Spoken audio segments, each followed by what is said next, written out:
Welcome back to more Artistry Unearthed. We are actually at the Freak Arts Expo here in Springfield, Missouri. With us is actually a very special guest, kind of an icon to Springfield. And we'll find out exactly how much on a bigger scale. But we have Sterling Mathis, owner of Hotel Terror and Dungeons of Doom, correct? Yes, that's correct. Yeah. So, first of all, awesome to have you. Thank you so much for taking the time to come hang out with us. Had no problem at all. Yeah, so you actually have a very strong history with Springfield, and there's been documentaries about you. There's been articles about you. You have a pretty heavy, staple in the town, and especially around this time of year, being an owner of probably the most well-known haunted house. I guess chains now, wouldn't they be? Yes, I mean, yeah, we've been at the original building, the Hotel Terror, since 1978, so that makes 47 years this year, I believe. Yeah. So long time. I was 16 years old when we started it. I'm now 63. So that's 47 years ago. So are you the first generation in it? Yeah, I was in it. My parents started it with another family. I worked a room just like, my kids did. And, we all worked rooms and we all scared people. And it was pretty crazy back in the old days. We started with, at $2 to get in. Yeah, it's pretty cool. So is that did somebody else run it and you stepped in and took over, or did you start it from? Well, I mean, I was there since the beginning, so from the very start, and my roles changed from doing scare to getting behind the scenes to building props and helping out with the everyday running of it. Yeah. And then my parents, they got a little older and they just didn't want to do it anymore. We actually had another building, Dungeon of Doom, at that time that started in '87. And I sold half of I sold all of my Dungeon shares to my sister, and I bought all of the Hotel Terror shares, and I took over 100% at that time, and that's been 30 plus years. Did you always aspire to do this, and did you think that it would last this long? I didn't think it would last this long. No, I mean, this all started with my high school asking us to put on a haunted house and a carnival. This is how it all started in 1974. So we did it. It was so much fun scaring people, and I worked that little carnival haunted house. I was 14, and it was so fun. Some of my relatives wanted to do it on a bigger scale. So in 1975, they opened Chambers of Edgar Allan Poe in Independence, Missouri. Okay. And they ran it 1 year. Then they thought, we should do this on a larger scale. Sure. So that at that point, 1976, Edge of Hell in Kansas City was born. So that's my relatives, Edge of Hell, the Beast in Kansas City. Okay. My first cousin that is my age runs all of that up there, and I run all of this down here. But we all started it with a little carnival haunted house in 1974. So how do you get inspiration for keeping it running year after year after year? Well, I mean, when I walk through, we have a group of us that walks through before we open, and several of my employees, and we take a pen and paper and we go, okay, what would scare us? What scares you? And it's not the same thing. Nowadays everybody wants to be a clown, but I don't want 50 clowns in my building. I want other things. So hotel is more. You got your Freddy Krueger and the Chucky's and stuff like that, and the dungeon is more of the realistic stuff. So the first floor is dungeons and torture chambers and things that actually happened in the 40s. People were staying at hotels and they would be abducted and they would do horrible things to them. Oh, and then you go on up and there's London upstairs, and which you run into Jack the Ripper. Sure. He's there. And Jack the Ripper is spectacular. He's worked for me for 20 years probably. My cousin is actually a Jack the Ripper in Iowa. Yeah, it's a huge hit every time. They love Jack. Everybody loves Jack. And then when you go on up, you come into Plainfield, Wisconsin, and everybody knows what's there, which is Ed Gein. He was a grave robber, and we have exact replica of what they found in his shed. The body, the last woman he killed, was still hanging in his shed, dressed like a deer. So, Oh my. and you get the graveyard, you get the barn where that is, and then you get the house too. So the whole area is all directed towards Ed Gein. That is a very cool, very clever approach too.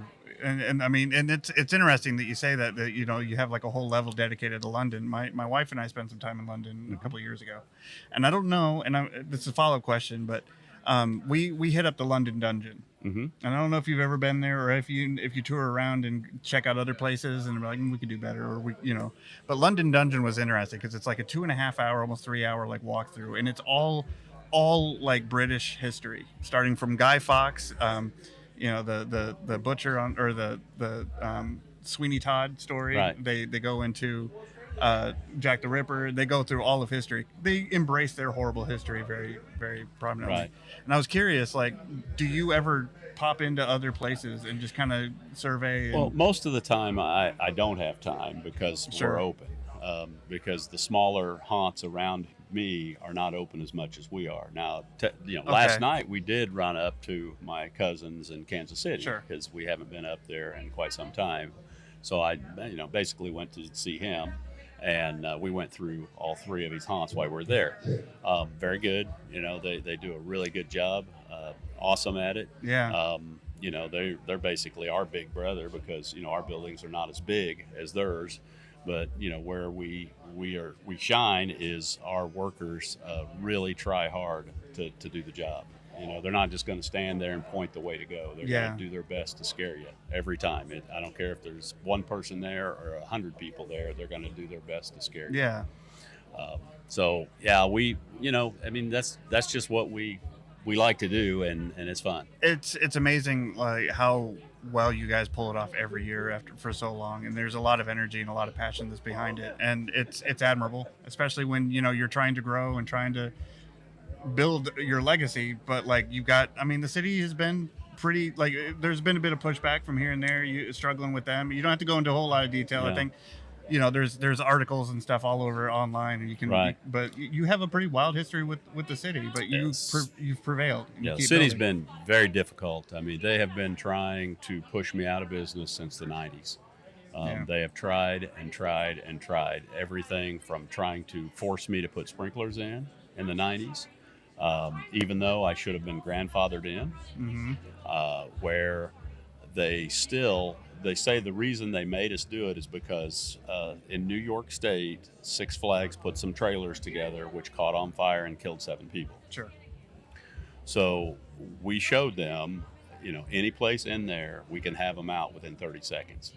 And they came and they tried me on it, and it didn't take me 30 seconds to get them out. Mm-hmm. So I had to put sprinklers in. Well, we took them to court. We beat them in court. Then they said the fire chief can override that. So then they just let me spend all the money to go to court, and then the fire chief overrode that, and we had to put them in anyway. We spent $50,000 on that. Awesome. Then, for several years after that, they would close Main Street right in front of me in October. That's right. So all of my people coming, all of my customers, had a hard time getting to me. Yeah, that's right. I remember that story. Mm-hmm. Yeah. Yeah. So they would try to keep me from getting business. And the whole thing stems, I mean, if you look, who is benefiting from this $47 million park that they're building, who is benefiting is MSU. Okay. There was a deal struck with MSU years ago that if they revitalize Brick City down there, they would make a nice park out there for them. Well, Brick City held up their end, or MSU held up their end. Brick City is part of the college now. Sure. And right across the road is the new park. So I'm still holding. We're having a lot of flooding issues now since they opened Jordan Creek. So, and we had a deal with the city too to move the Hotel of Terror. That's right. I have plenty of room at the other one. They also tried the eminent domain. They tried to, take it for nothing, which would have put me out of business. Sure. Then we come up with a deal. I showed them all the receipts, what it would take. We was at $2 million. I had meetings with every department from the city. We all agreed on what they wanted us to do, and I showed them receipts for everything. They gave me a contract for $2 million. I thought, great, we're going to make this work. So I called my lawyer. He's not there. So we wait a week. My attorney still doesn't return my call. So obviously he's out of the country or somewhere else. Mm-hmm. So I tell my builder, I said, hey, let's go ahead and get started because we need to get this moving forward. He goes and applies for a permit and they turn him down. So we have another meeting with him and they say, oh, well, no, you have to be wheelchair accessible and you have to do this and you have to have an elevator. And they added $400,000 more to that $2 million. And I said, well, I'm not doing that unless you guys pay for it. I'm not going in debt $400,000 to get out of your way from my prime location where I have a turnkey operation. So I walked out of that meeting. They were shocked that I hadn't signed the contract. They thought I did, and they thought they had me over a barrel, which I wasn't signing anything until my attorney looked at it. Sure, yeah. So they've done things like that. They also gave us a permit to rebuild a roof.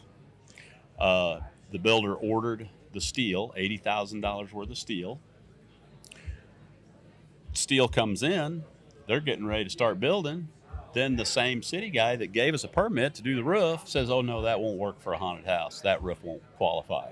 So now I have $80,000 worth of steel laying on the ground rusting for 7 months that I can't do anything with until we get this figured out. That sounds deliberate to me. I mean, call me a conspiracy theorist, but it sounds, you would never think of these things. Just as a business, I mean, being a business owner in this town, it's like, I guess that's the benefit of renting is right. I mean, we have our stipulations that we have to abide by, but like being someone who has been like here for so long, like, the rules of the 70s is not at all like it is now. Right. And just keeping up. But it's like, you've also been there from the beginning. Like you've seen it all, like you can't trick a trickster. You know what I mean? That's it's. Well, and we was in Kansas City last night going through the edge of hell and the beast, and there's no way they're going to let me build it like that, like it needs to be. Yeah. I mean, it's not going to be good if the walkways are 6 feet wide.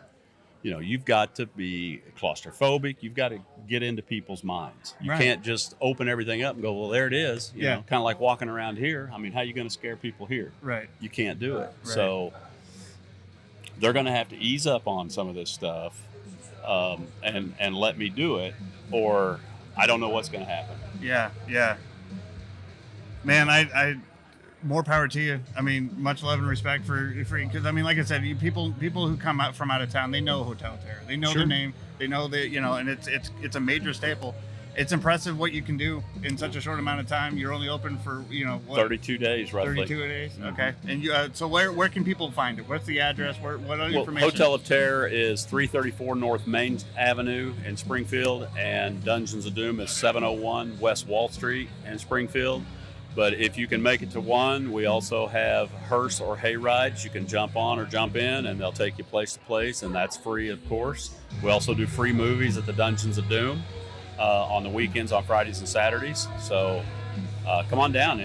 Everybody's welcome. You don't have to spend a nickel to come down, watch a free movie, and get free popcorn. So come on down. Very cool. Thank you so much for coming in and hanging out with us, man. Thank you very much. All right, peace out.